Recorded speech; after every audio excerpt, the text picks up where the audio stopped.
Evangelho, segundo Marcos, capítulo 5, verso 21 ao verso de número 43. Assim nos diz o Senhor. Tendo Jesus voltado no barco para o outro lado, afluiu para ele grande multidão, e ele estava junto do mar. Eis que se chegou a ele um dos principais da sinagoga, chamado Jairo, e vendo-o, prostrou-se aos seus pés, e insistentemente lhe suplicou: minha filhinha está à morte. Vem, impõe as mãos sobre ela, para que ela seja salva e viverá. Jesus foi com ele. Grande multidão o seguia, comprimindo. Aconteceu que certa mulher que havia 12 anos vinha sofrendo de uma hemorragia, e muito padecera à mão de vários médicos, tendo despendido tudo quanto possuía, sem contudo nada aproveitar, antes pelo contrário, indo a pior.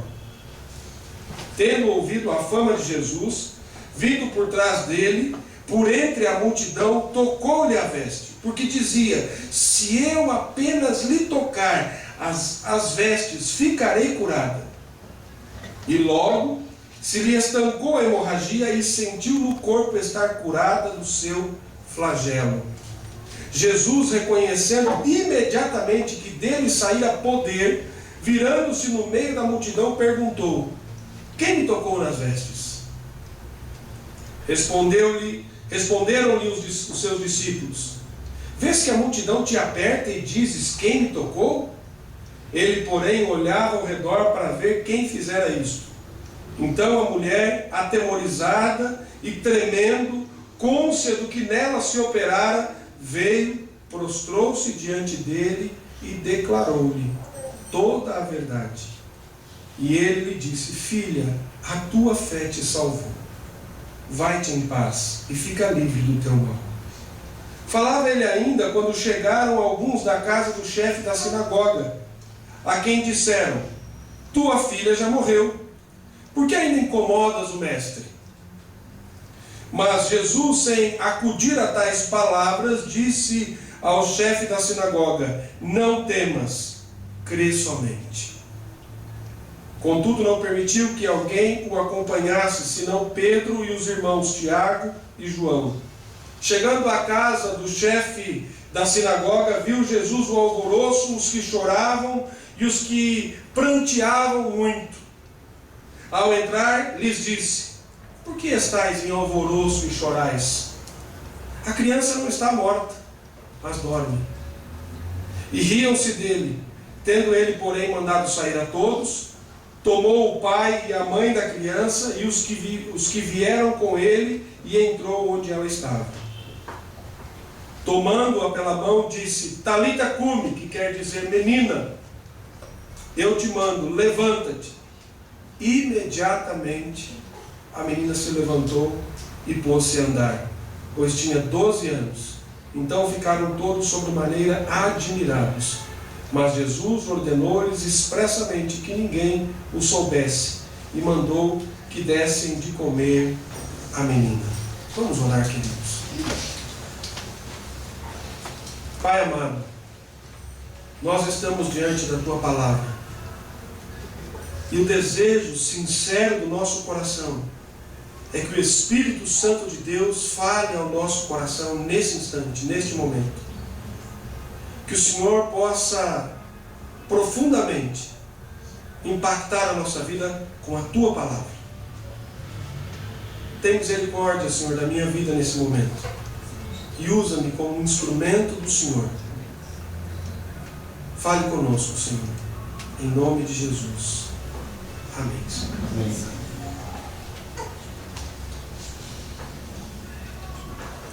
A família é uma das grandes bênçãos que nós temos, queridos. Família é algo precioso. É ali que nós aprendemos muitas coisas. É ali que nós somos instruídos. É ali que nós aprendemos a respeitar, a amar. Mas em família, também onde nós enfrentamos muitas lutas. E na família surgem dificuldades que às vezes são grandiosas demais, até para compreendermos a razão e o porquê dessas dificuldades. E às vezes nós nos deparamos com estes dramas,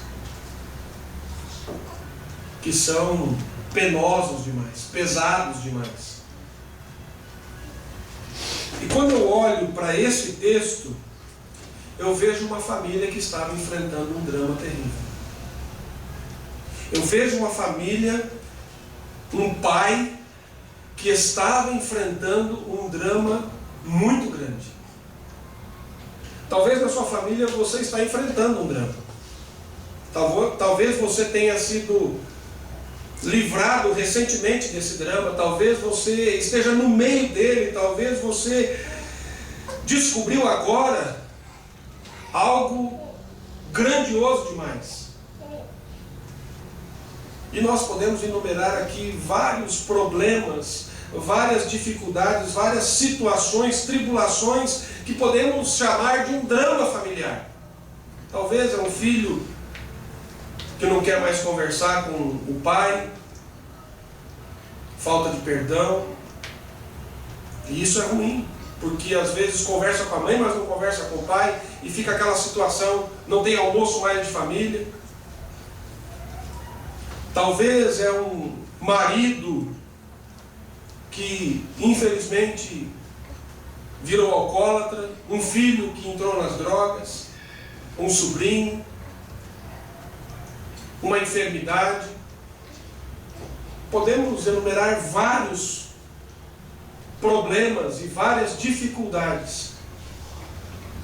Mas a questão é, como é que nós enfrentamos estes dramas na nossa família?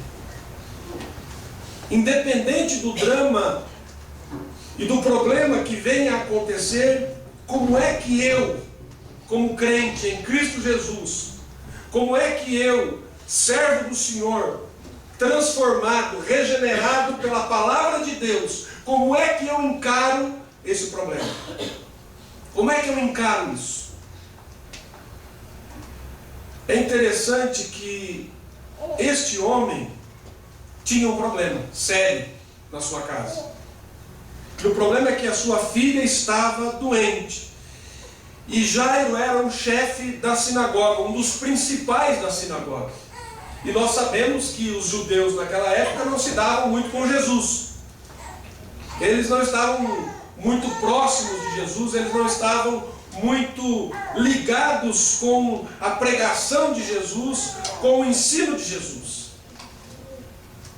E Jairo, sendo um dos principais da sinagoga, talvez nunca tivesse chegado até Jesus. Talvez nunca tivesse ido até Jesus se a sua filha não passasse por essa situação, por essa circunstância. Mas o fato é que o texto diz que a filha de Jairo estava com uma enfermidade que poderia levá-la à morte. E a Bíblia diz que insistentemente ele suplicou na presença de Jesus, ele prostrou-se: minha filhinha está à morte, vem e impõe as mãos sobre ela para que ela seja salva e viverá. Ele já tinha ouvido de Jesus, e ele vai até Jesus e se prostra diante de Jesus, fazendo esse clamor. Ele vivia esse drama na sua família, esse momento de tribulação, esse momento de dificuldade, um momento delicado na sua família. Então ele veio e se prostrou diante do Senhor. E Jairo então pede para que Jesus, para que ele vá até a sua casa. Por favor, Jesus, a minha filha está à beira da morte, e se o Senhor for lá e tocá-la, ela viverá. Ele cria nisso. Ele tinha essa convicção. Talvez ele pudesse ter pensado: será que Jesus realmente vai lá? E quando ele chega a Jesus, Jesus fala: eu vou. E com todos aqueles que estavam ao redor de Jesus, eles começam então aquela peregrinação até a casa de Jairo. E as pessoas então começam a acompanhar a Jesus, e grande multidão seguia Jesus a caminho da casa de Jairo. E quando eles estavam indo a caminho da casa de Jairo, diz o texto que essa grande multidão seguia e o comprimia e o apertava e caminhava com Jesus. Eu fico imaginando as pessoas querendo chegar próximo de Jesus, perto de Jesus. Quem sabe para, ô Jesus, como é que vai? Tudo bem? Conversar? Ô Jesus, ó, lembra da minha mãe, ela está doente lá. E o pessoal queria ficar perto, queria chegar. E Jesus caminhando e o povo comprimindo, o povo apertando. E a Bíblia diz que havia uma mulher que há 12 anos sofria com uma hemorragia. Há 12 anos sofria com essa hemorragia.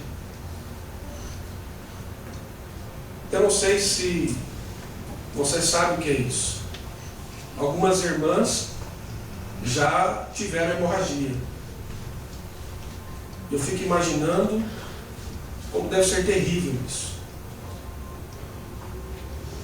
E essa mulher, todos os recursos que ela tinha, todo o dinheiro que ela tinha investido nisso, em vão. Em vão.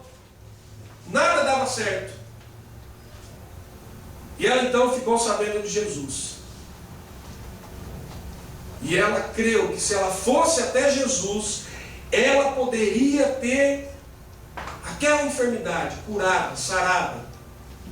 E ela então vai até Jesus e ela dizia: se eu apenas tocar-lhe as vestes, eu não preciso nem pedir para ele impor as mãos sobre mim, para ele falar alguma coisa comigo, simplesmente se eu tocar nas vestes de Jesus,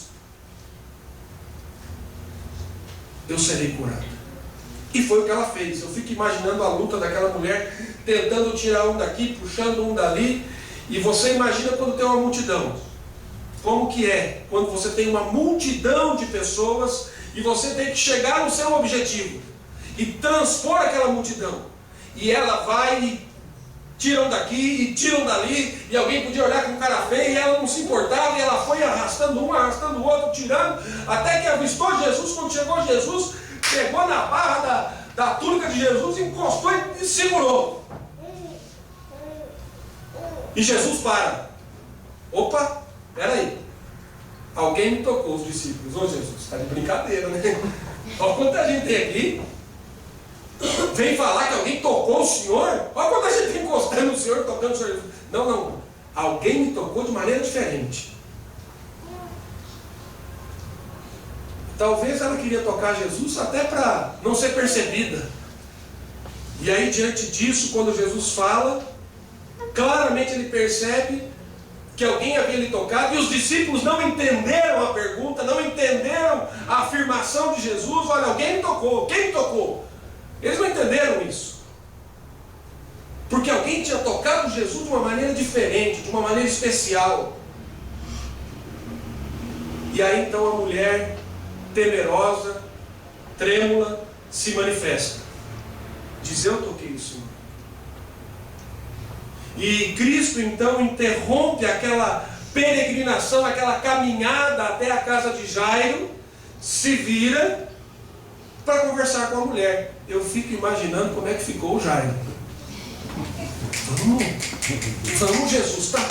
Vamos logo, conversa. Sabe quando você está com pressa? Você quer que a coisa flua logo, quer que a coisa ande logo. Vamos, gente, vamos, estou saindo, estou deixando vocês para trás. Jesus, vamos, já deu, moça, dá licença. E acho que Jairo queria pegar Jesus e puxar e levar Jesus. E aí Jesus então começa ali a perguntar àquela mulher e diz para ela que a fé dela havia salvado ela, curado ela. A palavra de Deus mostra que ela foi curada. Ele diz: filha, a tua fé te salvou, vai-te em paz, fica livre do teu mal. E neste momento, quando ele para, falava ele ainda, quando chegaram alguns da casa do chefe da sinagoga. Chegou o pessoal lá na casa do Jairo. Enquanto ele falava, enquanto Jesus falava, e disseram: a tua filha já morreu. Por que incomodas o mestre? E aqui, meu querido, eu fico pensando o que passou na cabeça deste homem. que passou na cabeça de Jairo? Se não tivesse parado, minha filha estava viva. Talvez ele tenha ficado até com raiva de Deus. Talvez ele tenha ficado bravo com Deus. Essa semana eu fui visitar um irmão que a sua esposa estava grávida. Estava, porque perdeu o bebê. Com 6 meses praticamente de gestação. E um aborto praticamente espontâneo, ela perdeu o bebê. Uma hemorragia, um sangramento, e acabou perdendo o bebê. E eu tive com esses irmãos para orar com eles. E nesse momento você não tem que tentar explicar a situação, porque não tem explicação. E aí o irmão disse assim para mim: pastor, sabe, parece que Deus deu o docinho, colocou na boca e tirou. E eu fiquei muito bravo com Deus. Eu fiquei muito bravo com Deus. E ele disse assim que foi aquela... Eu até fiquei nervoso, com raiva. Briguei com Deus. Por que, Deus? Por que o Senhor me deu? Eu não precisava, eu estava feliz. Já tinha os meus filhos, agora na velhice, não na velhice, mas já idade um pouco avançada do normal, mas o Senhor vem nos dar esse filho e agora nos dá e tira, por quê? E isso é legítimo, irmãos. Nós passamos por isso. Mas ele disse assim: fiquei bravo sim com Deus. Mas aquela coisa que você fica bravo, você entra no quarto, porque você apanhou, tomou umas cintadas, umas varadas, e você está bravo com seu pai, está com raiva dele, mas logo logo passa, porque é seu pai. E as coisas começam a entrar no normal. Ele falou assim: agora já está tudo melhor, agora já está tudo bem. Eu estou bem, pastor. Ele disse: eu estou bem. Fica tranquilo, eu estou bem. Porque eu sei que Deus tem um propósito nisso. Deus, Ele tem um plano nisso tudo. Embora eu não sei o que Deus quer fazer, eu não sei o porquê, mas eu sei que Deus tem um plano.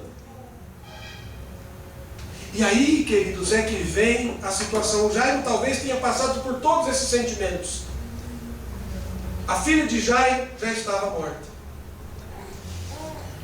Talvez ele disse assim: agora acabou, agora pode ir embora, Jesus. Segue a sua caminhada que eu vou seguir, agora eu vou enterrar minha filha. Acabou. Simplesmente acabou.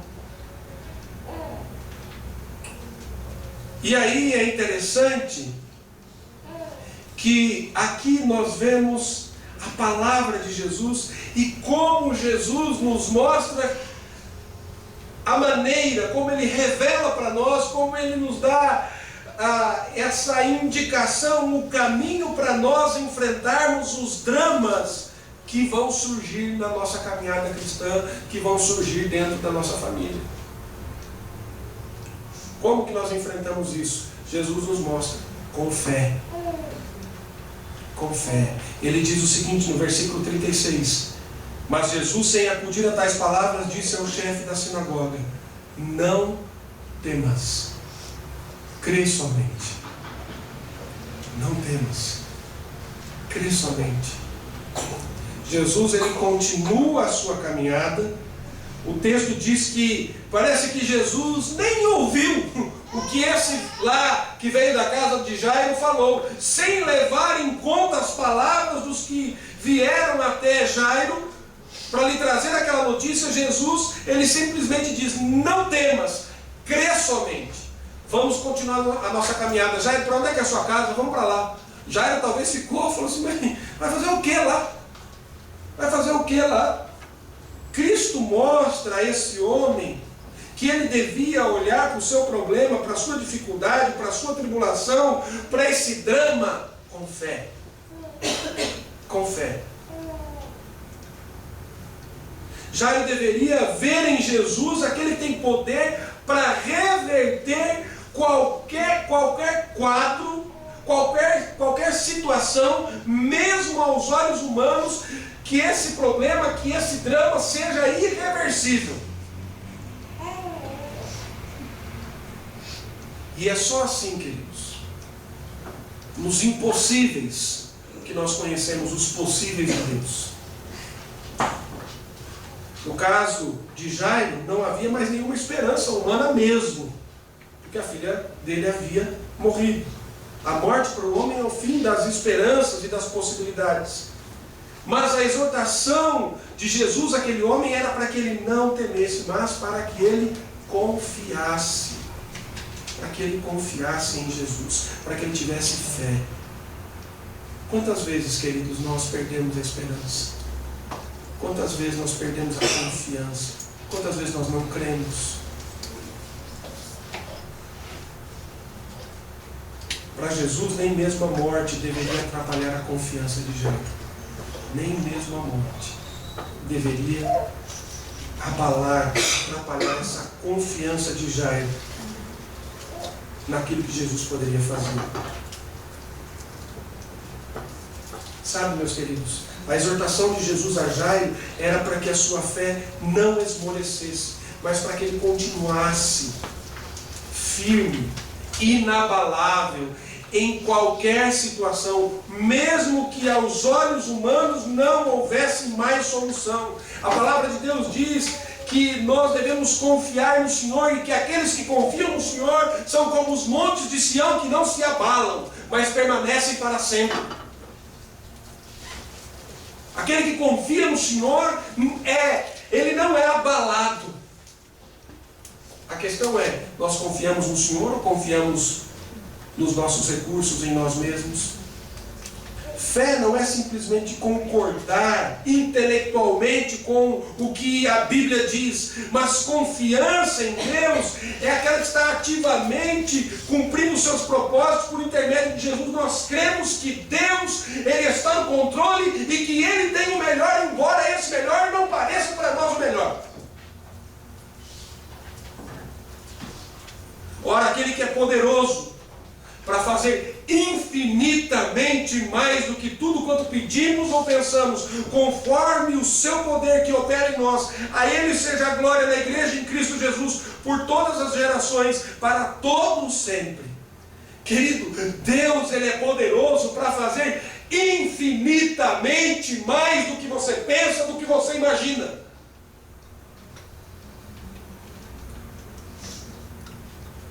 Não podemos ter uma fé petulante, nem uma submissão negativista, e sim uma submissão confiante. Não deve existir em nosso coração uma fé autoritária, que dá ordens a Deus. Hoje nós vemos muito isso, gente dando ordens a Deus.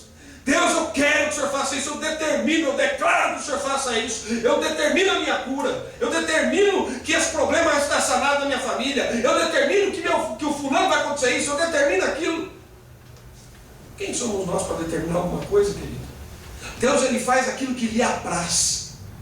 Deus, Ele faz aquilo que lhe apraz. Nós não somos nada. Se nós somos alguma coisa, nós somos porque Cristo Jesus derramou o seu sangue na cruz do Calvário, e por plena graça e misericórdia é que nós estamos aqui hoje.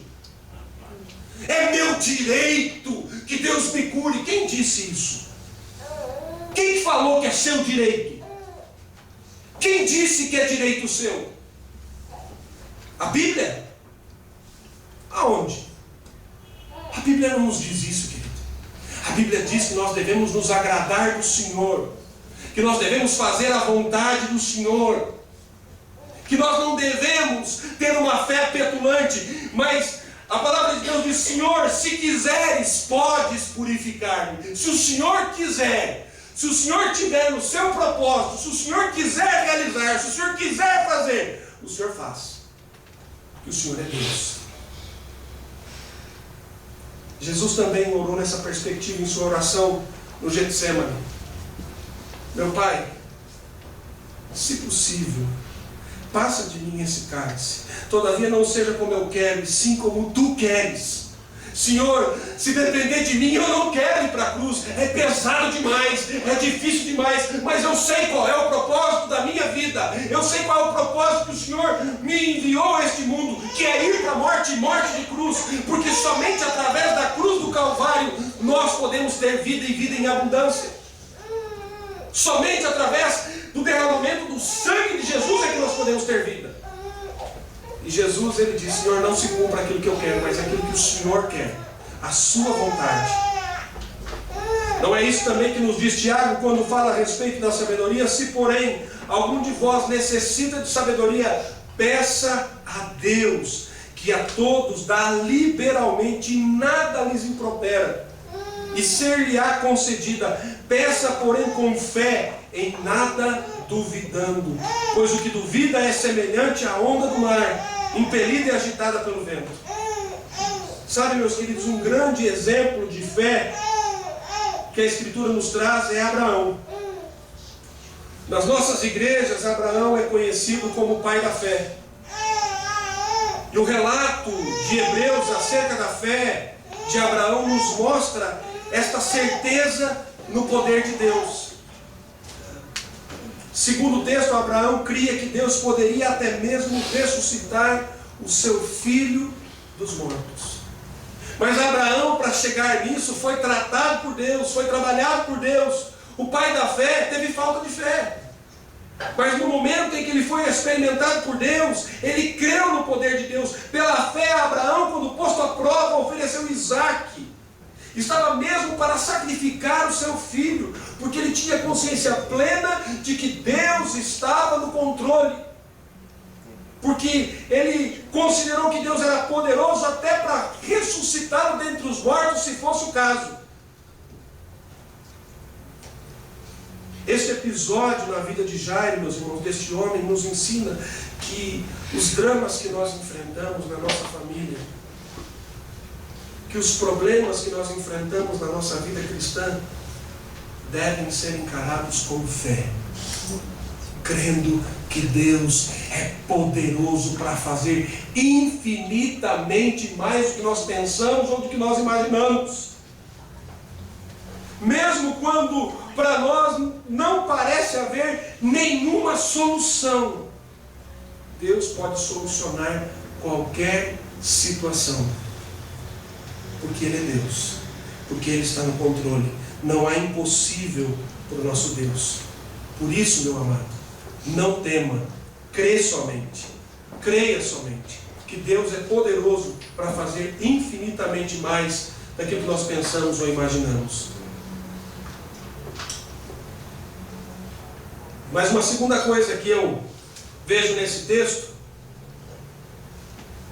e que é a maneira como nós devemos encarar e enfrentar os dramas que surgem na nossa vida e na nossa família, é que nós devemos encarar esses dramas na perspectiva dos propósitos de Deus.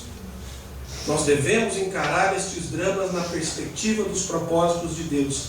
Eis que se chegou a ele um dos principais da sinagoga, chamado Jairo, e vendo-o, prostrou-se aos seus pés e insistentemente lhe suplicou: minha filhinha está à morte, vem, impõe as mãos sobre ela para que ela seja salva e viverá.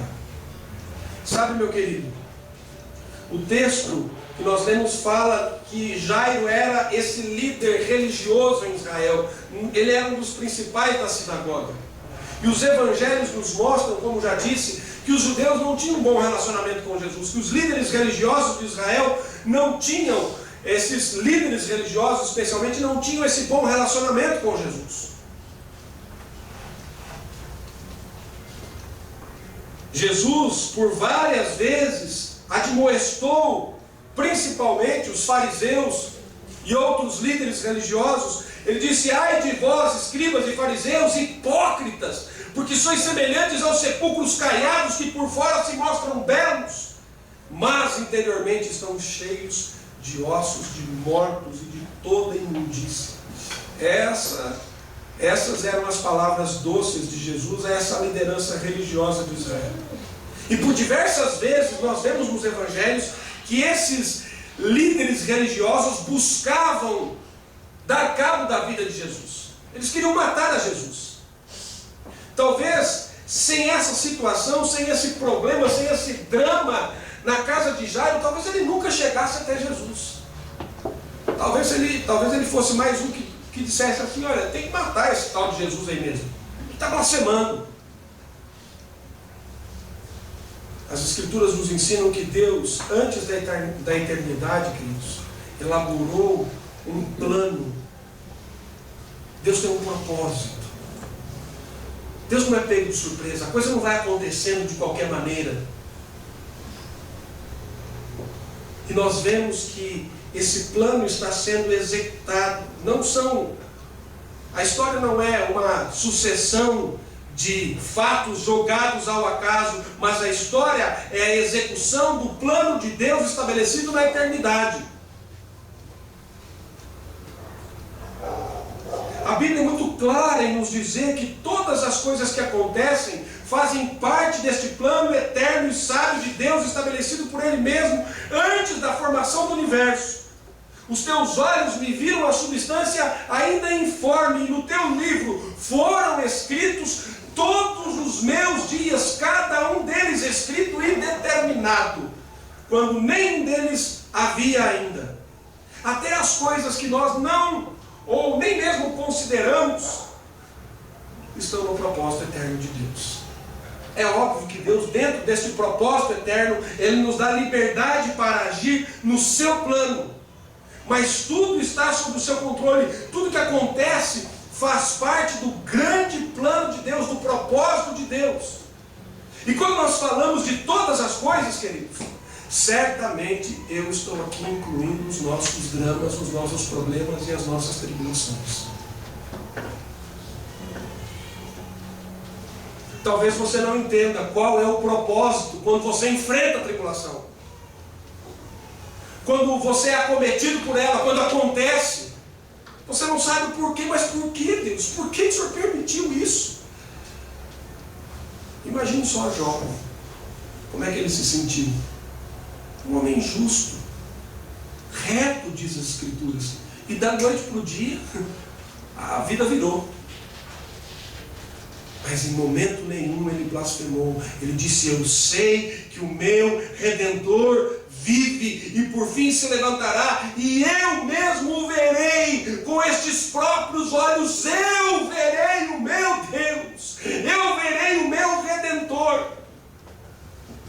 Porque ele cria no seu Deus, ele confiava no seu Deus. Sabemos que todas as coisas, queridos, cooperam para o bem daqueles que amam a Deus, daqueles que são chamados segundo o seu propósito. O apóstolo Paulo nos ensina que todas as coisas, o que inclui também as nossas lutas, também os nossos dramas, também as nossas tribulações, todas as coisas cooperam para o bem daqueles que amam a Deus.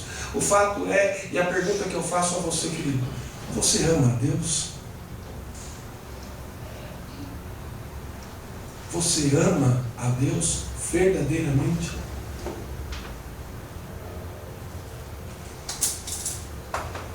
O propósito de Deus para o ser humano não é fazer com que ele tenha fama, sucesso, dinheiro. O propósito do Evangelho de Cristo Jesus não é esse evangelho que tem sido pregado, esse evangelho de um Deus idólatra, que é o dinheiro, que as pessoas só querem prosperidade, só querem cura, só querem bênçãos, só querem receber. Este não é o Evangelho de Jesus Cristo. O Evangelho de Jesus Cristo é: arrependei-vos e crede, hoje, agora. Este é o Evangelho de Jesus. Este é o Evangelho de Cristo Jesus. Não este Evangelho que tem sido pregado por aí. Porquanto aos que de antemão conheceu, também os predestinou para serem conformes à imagem de seu Filho, a fim de que ele seja o primogênito entre muitos irmãos. O Evangelho de Jesus é para que nós sejamos parecidos com Jesus, iguais a Jesus. E eu pergunto de novo a você, querido: você ama a Deus? Se você ama a Deus, você quer ser parecido como Jesus. Se você ama a Deus, você quer renunciar à velha natureza e fazer com que o homem criado em justiça e retidão viva a cada dia. Foi assim com Jó. Ele enfrentou tribulações e depois de tudo ele disse: eu te conhecia só de ouvir, hoje os meus olhos te veem, hoje eu conheço o Senhor de contigo andar. Assim foi com Jairo. o chefe da sinagoga que buscou a Jesus, ele se aproximou dele, reconhecendo que ele era dono do poder, que ele era soberano, que ele tinha o controle, que só Jesus poderia resolver aquela situação. E é só ele que resolve, queridos. Por causa da enfermidade da sua filha, ele chegou até os pés de Jesus. Nós precisamos aprender a olhar para os nossos dramas, para as tribulações, nesta perspectiva do propósito de Deus, na perspectiva do propósito glorioso e eterno de Deus, reconhecendo que Deus é dono de todo o poder, que Ele tem o controle sobre todas as coisas, e que Deus tem um plano sábio e perfeito, e nada, absolutamente nada escapa do seu plano. Deus não faz remendo para o meio, não, querido. Eu posso, como disse, não entender, mas Deus não faz remendo para o meio. Deus tem um plano, querido, um plano eterno. As nossas tribulações estão inclusas neste plano. Cabe a você a maneira como você vai enfrentar isso. Você pode enfrentar com fé, você pode enfrentar sabendo que Deus tem um plano. Está difícil, está pesado, está duro demais, é um fardo que às vezes eu não consigo carregar. Senhor, me alivia. Deus, em nome de Jesus, está pesado demais, Deus. Mas uma coisa, a palavra de Deus nos mostra também, que nada acontece na nossa vida maior daquilo que nós podemos suportar. Essa semana também estava visitando uma mãe de uma irmã da nossa igreja, que durante anos, desde a sua adolescência, tem enfrentado um problema seríssimo na sua perna. Eu não sabia da história. Eu sabia que a irmã tinha um problema sério, mas eu não sabia qual era o problema. Eles nunca deixaram de confiar no Senhor. E a mãe essa semana na visita dizendo assim para mim: pastor, hoje eu fico emocionada ao falar sobre isso, porque eu vi a mão de Deus em tudo aquilo que Ele fez. A minha filha não está resolvida, não, o problema não foi sanado, está lá com uma prótese na perna, já não tem mais o joelho, está com a prótese mais para baixo também na perna. O problema não está resolvido, ela corre risco o tempo todo, mas eu sei que Deus está no controle. Eu sei que Deus está à frente dessa situação. Querido, Deus tem um propósito. Talvez a gente não entenda no momento, e não queira entender, porque Deus vai mostrar e você vai perceber isso na hora certa. Mas em último lugar, nós devemos enfrentar os dramas familiares na perspectiva dos propósitos de Deus, com fé. Mas o texto também nos ensina que nós devemos enfrentar os dramas familiares na perspectiva da glória de Deus. Na perspectiva da glória de Deus. Ao entrar, lhes disse: por que estáis em alvoroço e chorais? A criança não está morta, mas dorme. E riam-se dele. Tendo ele, porém, mandado sair a todos, tomou o pai e a mãe da criança e os que vieram com ele, e entrou onde ela estava. Tomou-a pela mão e disse: Talita cumi, que quer dizer: menina, eu te mando, levanta-te imediatamente.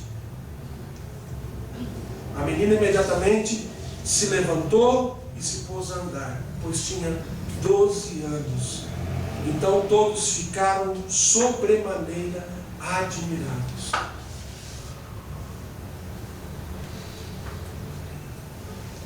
Aqui, meus irmãos, nós vemos que quando Jesus chega à casa deste homem, ele vê esse alvoroço, ele vê o lamento. E aqui, meus irmãos, Jesus, ele é glorificado. Este episódio não serviu apenas para aquele homem que era chefe da sinagoga chegar mais perto de Jesus, chegar perto de Jesus, caminhar com Jesus e se arrepender dos seus pecados. Aqui a posição de enviado de Deus de Emanuel, de Deus conosco, ficou clara, ficou evidente para todas aquelas pessoas. Porque Jesus, quando ele entra, ele mostra o poder de Deus. E aqui foi tipificada, aquilo que nós podemos ver, a glória de Deus sendo manifestada nesse episódio, na ressurreição desta menina. E ali a glória de Deus fica evidente. Porque dele, por meio dele, para ele são todas as coisas. A ele, pois, a glória eternamente. Amém. Diz a palavra de Deus. Todas as coisas foram criadas por meio do Senhor, mantidas por Ele, e todas as coisas são para a sua glória. Querido, você tem que entender isso. Tudo que nós temos é para a glória de Deus. E se nós não compreendermos isso, nós vamos falhar no nosso relacionamento com Deus. Deus está no controle de todas as coisas. Quando o povo de Israel saiu do Egito, o povo, logo no início da sua caminhada no deserto, passou por uma tremenda dificuldade. À sua frente, o mar, atrás de si o exército de Faraó. E Deus diz a Moisés, o líder do povo: endurecerei o coração de Faraó para que os persiga, e serei glorificado em Faraó e em todo o seu exército, e saberão os egípcios que eu sou o Senhor. Eles assim o fizeram. Cristo deixa muito claro, querido, o Senhor Jesus deixa muito claro que as nossas dificuldades, que as tribulações, os nossos dramas, as nossas lutas, elas são oportunidades preciosas para que as pessoas conheçam a glória de Jesus. Talvez algumas pessoas vão dizer assim: onde é que está o seu Deus? Está aqui, me sustentando, me fortalecendo, me dando força para ir em frente, me animando, me dando força para vencer, para lutar mais um dia. Os nossos problemas, queridos, as nossas dificuldades são ótimas oportunidades para Deus ser glorificado. Aliás, esse é o nosso propósito aqui: glorificar a Deus. Glorificar a Deus. Se para Deus ser glorificado é necessário que nós soframos, que nós passemos por tribulações, por mais difícil que seja eu dizer isso, e eu não quero isso, você não quer isso. Mas, querido, se esse for o propósito, talvez muita gente não estaria em alguns lugares. Talvez essa mensagem não caia no coração de muita gente. Eu sofrer para Deus ser glorificado? O senhor está de brincadeira comigo. Eu não quero isso, querido, para a minha vida e nem para a vida de ninguém. Mas o fato é que, se for necessário nós passarmos por tribulações, as nossas tribulações, os dramas da nossa família glorificarem a Deus, nós temos que passar por isso, queridos, e glorificar a Deus.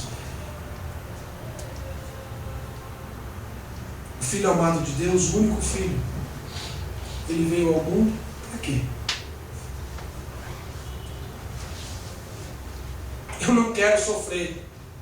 Jesus veio ao mundo para quê, querido? Para fazer um turismo? E depois voltar para a glória? Não, querido. Jesus, ele veio ao mundo para sofrer.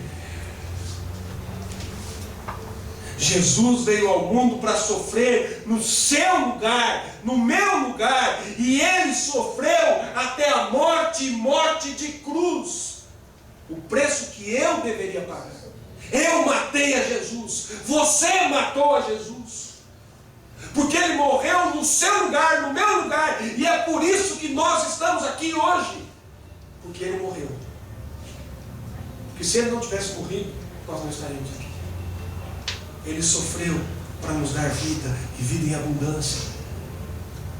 Isso é trágico, querido. Mas por outro lado, para nós é maravilhoso, porque ele pagou o preço que era devido pela minha e pela sua vida. E nós não devemos mais nada. Eu e você não devemos mais nada. Por isso a palavra de Deus diz: arrependei-vos, arrependei-vos já, agora, Deus não poupou o seu próprio Filho de passar por problemas, lutas e tribulações. Certamente não nos poupará. Nós vamos enfrentar sim dificuldades. Não queremos, mas o fato é que vamos. Agora a questão é, como é que você vai enfrentar essas dificuldades? Blasfemando? Se afastando de Deus? Não querendo andar na presença de Deus? Não querendo ler a Bíblia? Não querendo orar? Brigando com Deus? Nós devemos encarar os nossos dramas, os nossos problemas, as nossas tribulações com fé, na perspectiva do propósito de Deus e para a glória de Deus. Este é o propósito de nós enfrentarmos as nossas lutas. Através da tribulação de Jairo, a divindade de Jesus Cristo ficou manifesta, evidente a todas as pessoas que estavam ali. As nossas tribulações, queridos, os nossos problemas são oportunidades para que os atributos de Deus se tornem visíveis a nós mesmos e até aqueles que nos rodeiam. Que Deus abençoe a sua vida, querido, e que você, em nome de Jesus, possa compreender que mesmo em meio a tribulações, mesmo em meio a dificuldades, mesmo em meio a lutas, você pode enfrentá-las. Você pode enfrentar esses dramas que surgem na sua família e vencê-los. E vitória, querido, não quer dizer que você vai simplesmente ganhar. É continuar lutando. É saber que Deus está no controle, é saber que Deus é glorificado, é saber que Deus está acima de qualquer situação. Que a paz de Deus, que excede todo entendimento, possa guardar o seu coração e a sua mente em Cristo Jesus. Feche seus olhos, que eu quero orar com você nesse momento.